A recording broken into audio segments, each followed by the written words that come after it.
아마도 한 200년 전 얘기입니다. 선교사 요한 웨슬레이라고 하는 분이 영국 사람입니다. 배를 타고 미국으로 선교 여행을 출발했습니다. 가는 중에 큰 풍랑이 일어났습니다. 모두가 두려워서 떨고 모두가 하나님께 기도하고 울부짖는 그런 시간이었습니다. 그럼에도 불구하고 요한 웨슬레이는 조용하게 찬송을 부르고 있었습니다. 밝은 얼굴로 찬송을 부르고 있어서 선장이 그에게 이렇게 말했다고 합니다. 넌 하나님도 없냐? 하나님도 믿지 않느냐? 이 어려운 지경인데 기도해야지.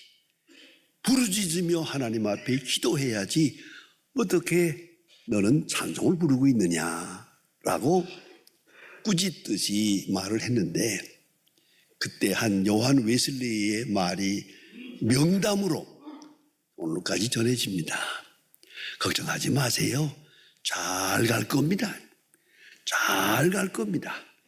미국을 가든지 천당을 가든지 둘 중에 하나 잘 가게 될 것입니다. 유명한 얘기입니다. 그리고 그 후에 그가 풍우대작 할 때와 하는 유명한 찬송도 만들어서 오늘도 우리가 그 찬송을 부르게 됩니다. 여러분, 우리 가운데 근심 걱정이 많습니다. 어떤 분은 그런 얘기 하대요. 요새 나는 신문 안 봐 그러더라고요. 신문 보면 마음이 아주 어두워져.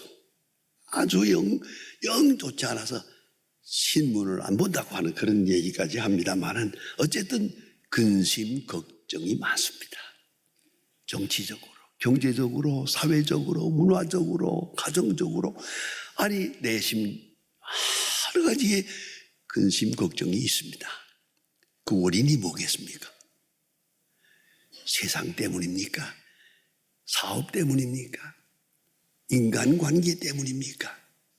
아니 흔히 말하는 대로 환경 때문입니까? 아니옵시다. 모든 근심 걱정의 원인은 믿음입니다. 믿음이 흔들리기 때문입니다. 하나님을 믿지 못하고 사람도 믿지 못하고 아니 나 자신도 믿을 수가 없기 때문입니다. 모든 원인은 모든 불안과 공포의 원인은 믿음이다. 그걸 잊지 말아야 합니다. 믿음하고 말할 때 좀 더 신학적으로 정리하면은 믿음은 3차원에서 이루어집니다. 여러분, 첫째 믿음은 하나님의 존재와 그 능력입니다. 하나님이 천지를 창조하셨고 하나님이 경륜하시고 하나님이 세상을 주관하시고 하나님에게 능력이 있다. 창조의 능력, 경륜의 능력, 오늘 우리를 다스리시는 모든 능력, 우리 그거 믿습니다. 아주 추상적입니다만은 그런 신앙, 하나님에 대한 믿음, 능력에 대한 믿음, 첫째요. 두 번째가 하나님의 지혜에 대한 믿음이 필요합니다. 능력도 우리가 헤아릴 수 없지만은 하나님의 지혜는 무궁무진한 겁니다. 내 생각에는 이건 분명히 잘못되는 건데 아니요. 이거는 지금 끝장나는 건데 막장 드라마 같은 사건인데 아니요. 그것이 역사의 시작이요. 새로운 장을 여는 것이요. 하나님의 경륜, 이 경륜적 지혜에 대한 믿음이 있어야 돼요. 여러분, 우리 개인적인 작은 경험에서도 그렇잖아요. 우리가 실패하기도 하고 성공하기도 합니다만은 어때요? 실패가 없었으면 성공이 있겠어요? 내가 병들지 않고 이만한 믿음이 있겠어요?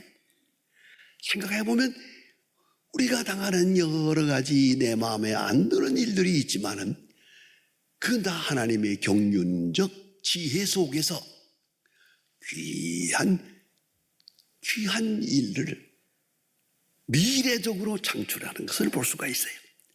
여러분, 하나님의 지혜에 잊지 말아야 합니다. 우리는 종종 하나님의 능력을 위해서 기도합니다.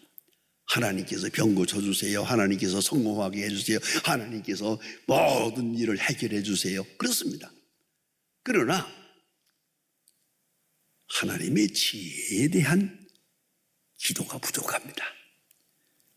하나님의 지혜를 알게 해주세요. 그 경륜을 내가 깨닫게 해주세요. 그럼 얘기가 달라집니다. 지혜, 하나님의 능력을 구할 뿐더러 하나님의 지혜를 구하는 그런 믿음이 있어야 되고요. 그리고 나서 더 중요한 것은 사랑입니다. 하나님의 사랑을 알게 해주세요. 하나님의 사랑을 확증해 주세요. 어떤 일을 당하든지 이것이 하나님의 사랑이다, 내게 향한 하나님의 사랑이라고 간증하게 해주세요. 그런 기도가 필요합니다. 그런 거로 하나님에 대해서는 하나님의 능력, 하나님의 지혜, 하나님의 사랑, 이 세 차원, 이 가지를 믿어야 돼요. 이 확실한 믿음, 여기에 도달해야 그게 바른 신앙이라고 생각을 합니다. 믿음에는 두 가지 날개가 있습니다. 하나는 그 믿음을 받아들이면서 믿음이 내게 와서 확신으로 바뀝니다. 객관적 신앙이 주관적 신앙으로.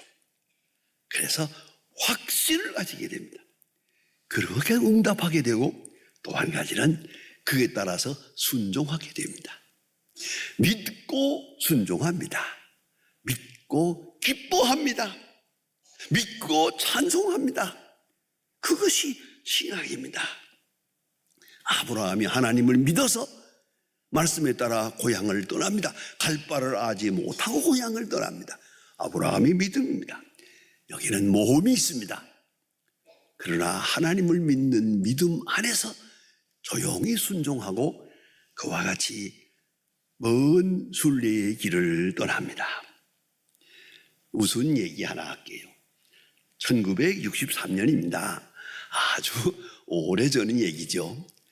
우리나라 사람들이 처음 만든 자동차가 있습니다. 그게 바로 브리사라고 하는 겁니다. 사실은 그 브리사라는 조그마한 자동차 예쁘게 만들었습니다만 그 엔진은 두 기통입니다. 양기통이고요. 그게 오토바이에 사용되는 그 엔진을 자동차에다 넣었어요. 그런 조그마한 자동차가 한때 있었어요. 이걸 제가 심우하던 교회에서 그 학교를 경영했는데 학교에서 그걸 샀어요. 그 학교에서 저들어 좀 타라고 그래서 제가 언제 이 차를 타고, 아주 새 차입니다. 근데 이걸 타고 집에 들어왔어요. 그러니까 우리 아이들이 그때 어렸을 때인데 얼마나 좋아하겠습니까? 아버지가 차를 가지고 그래서 전부 다 올라탔지요. 두 놈이 올라탔어요. 좋다고 올라타고, 아빠 빨리 가 그러잖아요. 아내가 이걸 몰고 떠날 때 저기 제 아내가 서 있어요. 여보, 당신도 여기 타라고. 그러니 안 탄다고 그래, 믿지 못하겠나? 그랬더니 그때 한 유명한 말이 있어요. 나는 당신을 믿지만 당신의 운전 기술은 못 믿어. 안 탔어요.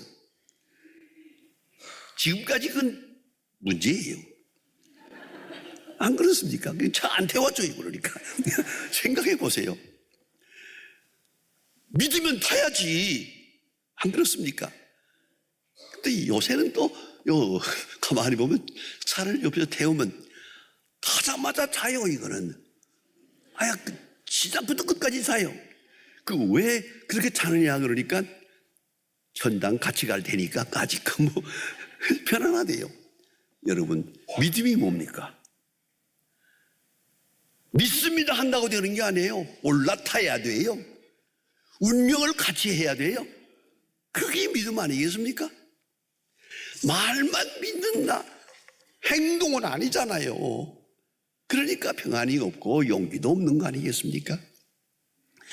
오늘 본문 성경에는 아주 특별한 베드로의 믿음을 생생하게 보여주는 중요한 계시의 말씀입니다. 예수님께서 물 위로 걸어오시는 예수님을 봅니다. 베드로가 물 위로 걸어오시는 예수님을 보고 예수님을 향해서 물 위로 걸어갔다, 그런 얘기입니다. 아무리 생각해도 이 장면은 귀하고 놀라운 계시적 의미가 여기에 있습니다. 왜냐하면 방금, 이게 며칠 전 얘기가 아니에요. 바로 어제 예수님께서 5,000명을 먹였거든요. 5,000명에게 떡 5덩이로 물고기 2마리로 5,000명을 먹이는 기적을 보았어요. 이 베드로가 그 시중을 했어요. 바구니를 들고 돌아다니면서 이거 나누어 주는 이런 일을 했어요. 이 엄청난 이 감격, 이런 경험을 하고 지금 이 저녁이 된 거예요. 그런데 예수님은 좀 더 산에서 기도하시겠다고 해서 기도하셨고, 제자들은 배를 타고 먼저 떠났다는 거예요. 난 이게 좀 이해가 안 돼요. 예수님을 모시고 가야지 저들만 가면 어떡하나. 어쨌든 이건 수수께끼예요. 그런데 예수님께서 저들이 풍랑 때문에 지금 아주 시달리는 걸 알고 물 위로 걸어서 제자들에게 오셨다는 거 아닙니까? 물 위로 걸어오시는 예수님을 보면서, 자, 이 예수가 누굽니까? 5,000명의 떡을 먹인 그분이에요. 바로 그분이 걸어오시는 걸 보면서 베드로가 고백합니다. 예수님, 정말로 예수님이면은 나에게 말씀해 주세요. 너도 물 위로 걸어오라 하고 말씀하세요. 내가 걸어가겠습니다. 이런 얘기 아닙니까? 근데 예수님 참 마음이 좋아요. 걸어와라 그랬지. 베드로가 예수님 앞으로 물 위로 걸어갑니다. 지금 그 장면까지만 생각해 보세요. 얼마나 엄청난 믿음입니까? 베드로는 압니다. 말씀하시면 말씀의 능력이 있고 말씀에 순종할 때 예수 그리스도의 능력이 내게 있다는 것. 이 성경적 진리입니다. 말씀대로 순종하면 말씀의 능력이 현실화된다는 거예요. 그걸 알아야 합니다. 그 베드로가 바로 그런 장면이에요. 말씀해 주세요. 그래, 걸어오라. 말씀이 떨어지자마자 그는 물 위로 걸어갑니다. 예수님께로 걸어갔단 말입니다. 이게 가능했단 말입니다. 이게 예수님만 물 위로 걸어가는 게 아니에요. 베드로도 걸어갈 수가 있었어요. 이렇게 해서 물 위로 걸어가는 이 두 분의 장면을 가만히 보세요. 얼마나 굉장한가. 바로 그런데 베드로가 성경에 보니까 바람을 보고 무서워하는지라. 바람을 보고, 왜 바람을 보아요? 예수님만 보면 되지. 그러면 바람을 보고 그 풍랑을 보면서 무서워해야지. 했더니 빠져들어가잖아요. 그러니까 예수님께서 팔을 잡아 일으키시면서 하시는 말씀이요. 믿음이 작은 자여 어찌 의심하느냐. 얼마나 귀중한 말씀입니까? 말씀 안에 능력이 있다. 그것을 체험적으로 지금 경험하고 있습니다. 그런데 바람을 보고 무서워 빠져가는지라. 아주 유감스럽습니다. 이 장면이 너무너무 안쓰럽습니다. 왜 바람을 보았을까? 예수님만 보면 되는데. 풍랑이야 있건 말건 바람이야 어떤 파도가 밀려오더라도 예수님만 보면 되는데 예수님께로부터 시선을 바다로 돌리는 동안에 그는 빠져들어갑니다. 여러분, 세상 풍랑이 심합니다. 정치, 경제, 문화 모든 면에서 감당할 수 없을 만한 파도가 밀려옵니다. 이제 여러분 무엇을 보아야겠습니까? 파도도 보지 말고 바람도 보지 말고 예수님께 초점을 맞추고 예수님께 운명을 맡기고 그만 바라보았어야 한다는 말입니다. 집중적으로 바라보아야 합니다. 여기서 시선이 떨어질 때 근심 걱정에서 헤어날 수가 없습니다. 이 풍랑 속에 빠져들 수밖에 없는 겁니다. 그 우리의 현실입니다. 성도 여러분, 우리의 믿음의 현주소가 어디에 있습니까? 예수 그리스도께 초점을 맞춰야 되겠습니다. 그리고 말씀을 듣고 예수님만 바라보고 예수님만 듣고 예수님만 보고 앞으로 나가야 할 것입니다. 바람과 물결 신경 쓰지 말아야 합니다. 시선을 예수님에게서 잠시라도 떼어서는 안 됩니다. 내가 지금 무엇을 보고 살고 있습니까?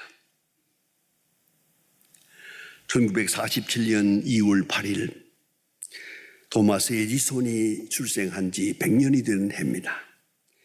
그래서 축하 파티가 있었을 때 그가 평생에 가지고 있던 서랍, 잠겨있는 게 하나 있어서 그 잠겨있는 서랍을 열어보았답니다. 토마스 에디손의 평생 앉아있었던 책상에 서랍을 열어보았는데 빈 서랍이에요. 딱 한 장의 종이가 있었는데 거기에 이렇게 쓰여 있더랍니다. 캄캄한 곳에 떨어질 때 누가 뭐래도 요나를 생각하라. 요나가 하나님 앞에 범죄함으로 그는 물속에 빠졌고 고래 그 큰 물고기 뱃속에 들어갔습니다. 그러나 그 요나를 통해서 하나님은 니느웨 성을 구원하시는 역사를 이루었습니다. 요나를 생각하라. 얼마나 중요한 말씀입니까? 요나를 생각하라. 여러분, 내 믿음 어느 정도입니까? 믿음이 작은 자요, 적은 자요. 그렇습니다. 믿음 없는 게 아니에요. 믿음이 작아요. 믿음이 너무 약해요. 너무 초라해요. 분명히 믿기는 믿는데 예수님께 초점을 맞추지 못했어요. 초점이 흔들려요. 여러분, 다시 한번 정리해 보십시다. 세상 끝없이 흔들리고 있습니다. 그러나 우리가 믿는 것은 세상이 아닙니다. 어느 정치가가 아닙니다. 어느 이념이 아닙니다.